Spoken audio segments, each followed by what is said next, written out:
Why is it that all of us are able to easily master our native language by the age of 4, but we struggle for years or even decades to do the same for a second or third language? Some people think that something fundamentally changes in the brain after we become adults, making it biologically impossible to learn the same way as children do. Others think that it's because we don't get the number of hours of language input that babies and children get, plus we don't get them at our right level at the right time, and we don't get corrections from parents like children do. This book gives a whole nother approach to the way we learn languages in a way I've never thought about before. And trust me, I've read a lot of academic papers on the topic.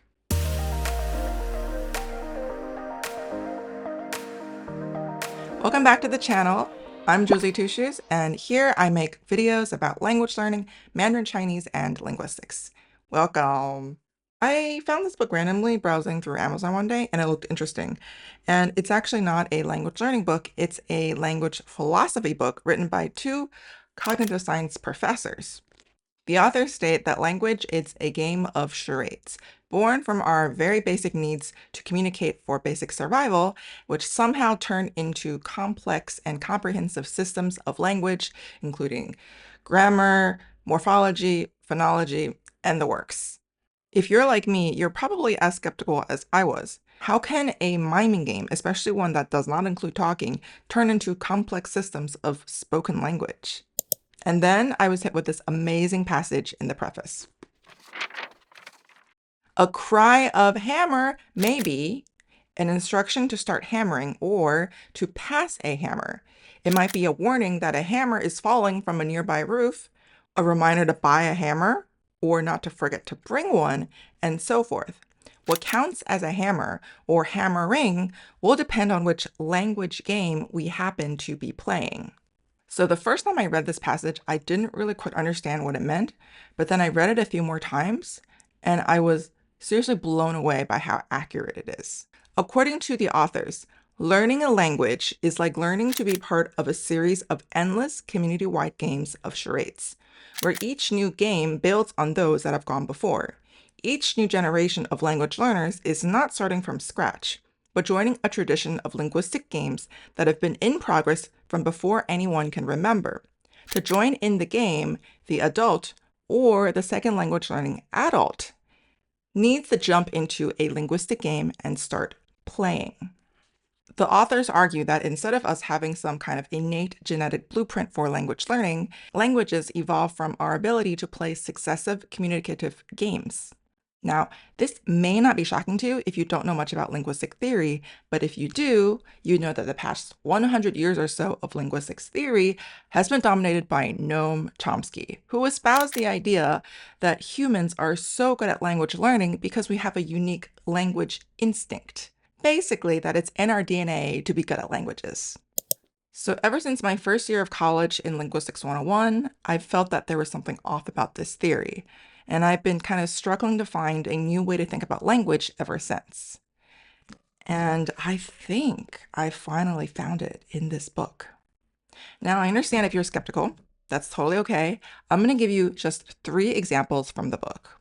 And by the end of the video, you tell me if you've changed your mind. No pressure. So before we get started, I have to say that this book is not a language learning book.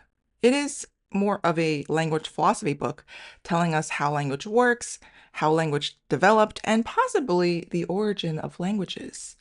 I've reviewed the book from a language learning perspective, and I've compiled the material here that I think would be useful for you guys. But this is just a small portion of all the material in the book, so please keep that in mind. And now, on to the main material. 1. Language as charades. When we're native speakers of a language, we tend to think that our communication with our fellow native speakers is always smooth and successful. However, that couldn't be further from the truth. We often misunderstand each other, even if we're both talking in our native language. To see a real-life study of this, we can turn to a study done by famous Stanford psycholinguist Herbert Clark. In 2004, Clark ran a study in which pairs of participants were seated at the 2 ends of a 6-foot-long table, and they were asked to assemble symbol Lego models. One person at one end was the instructor, the person with the completed Lego prototype in hand. And the other person on the other side of the 6-foot-long table was the builder, the person who had to assemble the same Lego model from scattered pieces. The instructor gave verbal instructions to the builder to build their Lego models. Now, here's the catch. For half of the pairs, there was a large barrier placed right in the middle of the 6-foot-long table, preventing both people from seeing each other. And for the other half, they were able to see each other just fine. The results showed something super interesting. The pairs that couldn't see each other took more than twice the amount of time to complete the task, and they used about twice as many words. Ostensibly, the barrier prevented the builder and the instructor from seeing each other's workspaces.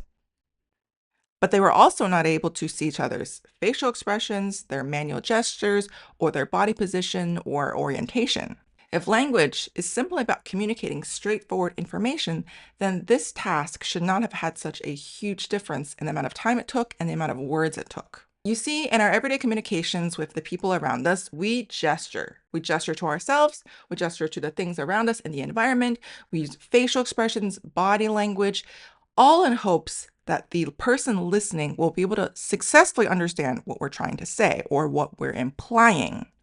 And the listener, rather than being a passive and static participant in the conversation, is an active participant. They have to use their intuition, their knowledge, and their deductive skills to figure out exactly what the speaker meant or what they are implying. So a real life example of this happened to me very recently. So I live in Korea with my boyfriend, and his mom often sends him fresh fruit in the mail.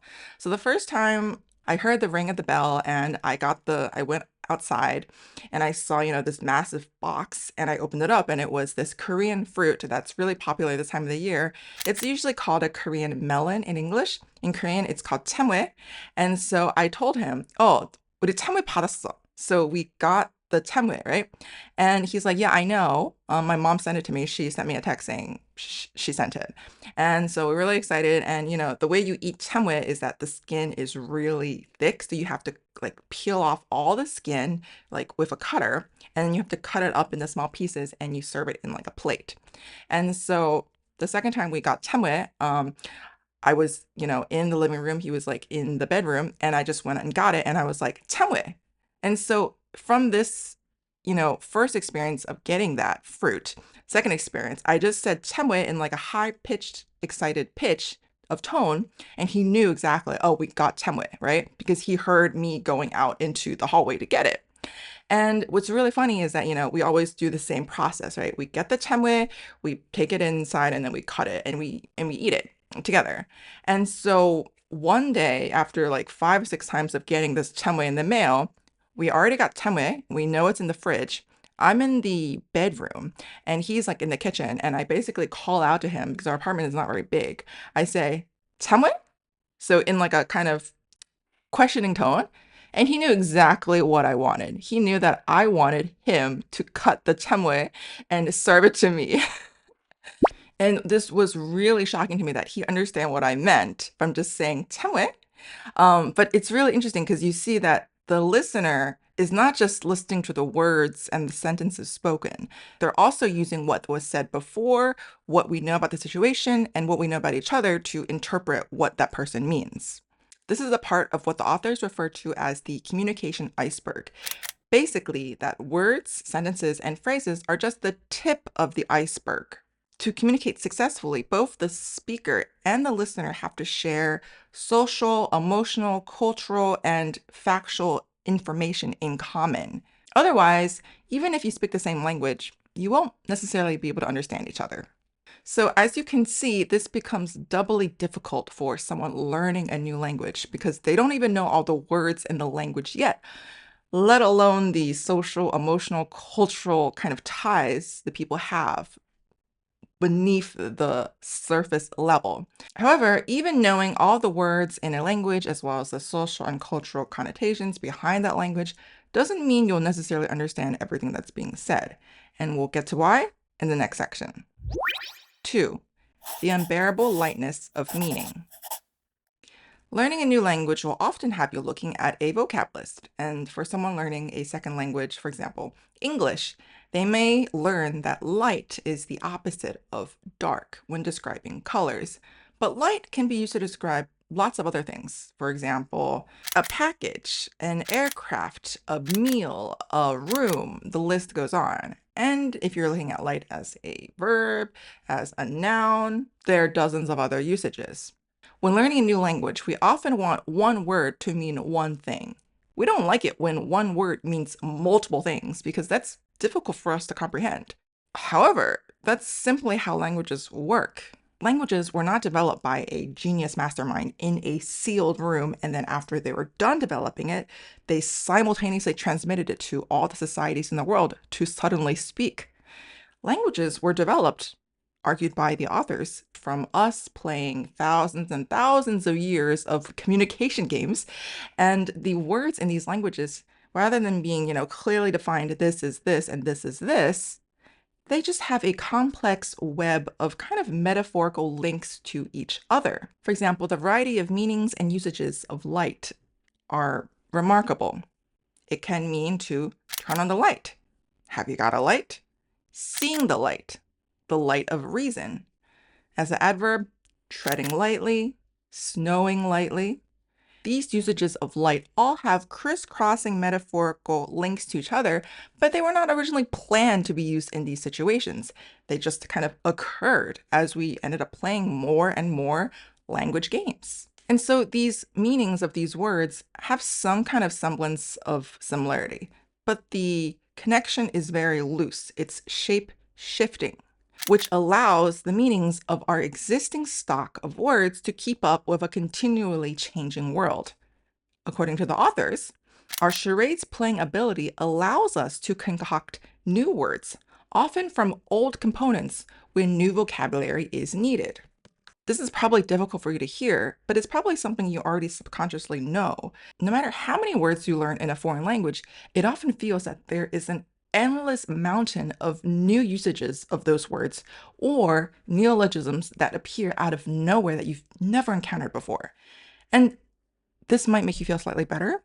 Even native speakers of their own language, they have to continuously play their language game to keep up with the ever-changing usages of existing words, plus the development of new words. If you've watched until now, it's fair to say that you have a decent interest in languages. Well, welcome to the club. You, me, and tons of other people who watch my videos regularly all love languages, language learning, and linguistics.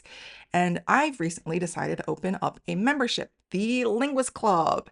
And this Linguist Club is going to host 1 to 2 live sessions once a month where I get to talk to you guys about anything you're interested in learning, about languages, language learning, Mandarin Chinese, or Korean. So I speak 3 languages fluently: English, Mandarin, and Korean.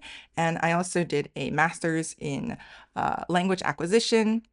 And my PhD is in the phonology of Chinese tones. We're going to have a lot of fun in the Linguist Club, so if you're interested, check out the link in the description. And hope to see you at the Linguist Club. Third, the fleeting nature of language. Let's say you learn all the words and phrases in a language. You've learned the social and cultural background behind the language. You've learned all the neologisms and all the double entendres of the words in the language. But you still may not be communicating successfully in that language. Why? Because of the limitations of our brains.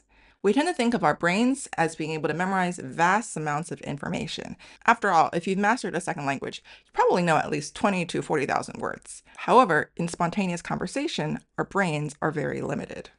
Read the following string of random letters aloud to yourself, and then close your eyes and try to recall as many of the letters as you can in the correct order.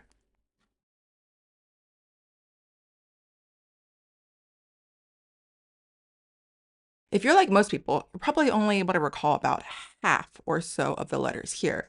In fact, we have decades of research showing that short-term memory is limited to only a handful of items. Now try the same task again, but this time with reorganized letters. This 12-letter string is much easier because we can just chunk the letters into two parts, language and game. Whereas in the first example, you had to memorize 12 completely random letters, which is nearly impossible. You just had to recall two words, language and game, and then spell them out. The ability for us to chunk words from seemingly random strings of phonemes, long strings of phonemes, is something that we've been able to practice and perfect over time through thousands upon thousands of linguistic exposure. And this is something we do naturally in our first language. Now, most of us speak an average of 10 to 15 phonemes per second in our native language. Side note, some languages such as Spanish and Japanese actually produce more syllables per minute compared to languages like Mandarin and German. And that's because Spanish and Japanese syllables don't carry as much information as Mandarin and German syllables. So the amount of linguistic information transferred in the same amount of time is the same, but it is true that Japanese and Spanish tend to sound faster to non-native speakers. And just to add on to this, in everyday conversation in general, the gap between one person finishing their speaking and the next person starting their speaking is only about 200 milliseconds, or about 1/5 of a second. Now, this may sound astonishing to you, astonishingly fast, but in your native language, you've had a lot of practice doing this conversation thing. However, if you're learning a second language, your ability to chunk words from seemingly random strings of phonemes in that language is going to be massively compromised, if those phonemes even mean anything to you in the first place. So no wonder we think that people speaking in a foreign language sound incredibly fast, because it is incredibly fast, and we haven't had any experience, or barely any experience, chunking those phonemes into actual comprehensible words. And this is something that no amount of language hacking can do for you. You know what I'm talking about, those language apps that say, you can learn Spanish, you can learn French in 30 days. I mean, this is trying to get a six-pack. This is like trying to be a bodybuilder without putting in the gym time. There's just no way it's going to happen. Finally, what does this all mean for language learning? If you're watching until now, you're probably thinking, wow, the fact that we can even speak in our first language, in any language, is an incredible feat. How in the world do we replicate that in a second language? So as I mentioned before, this book does not claim to be a language learning book. In fact, it's not a language learning book. But I think there are incredible insights that we can learn from this book about language learning. First, language is a two-way communication game. Language is only as useful as it communicates what we want to say to each other in the moment. Language was originally used in person when we had full access to each other's faces, our bodies, our environments. We could see each other very clearly, our facial expressions, our body gestures, everything. These were all parts of communication.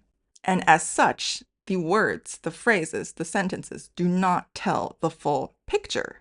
Thus, when learning a new language, the more time and exposure you have to native speakers in person, the better. Texting is probably the worst way, as you cannot even hear the tone of voice the person is speaking in, let alone you don't have any additional information about the context.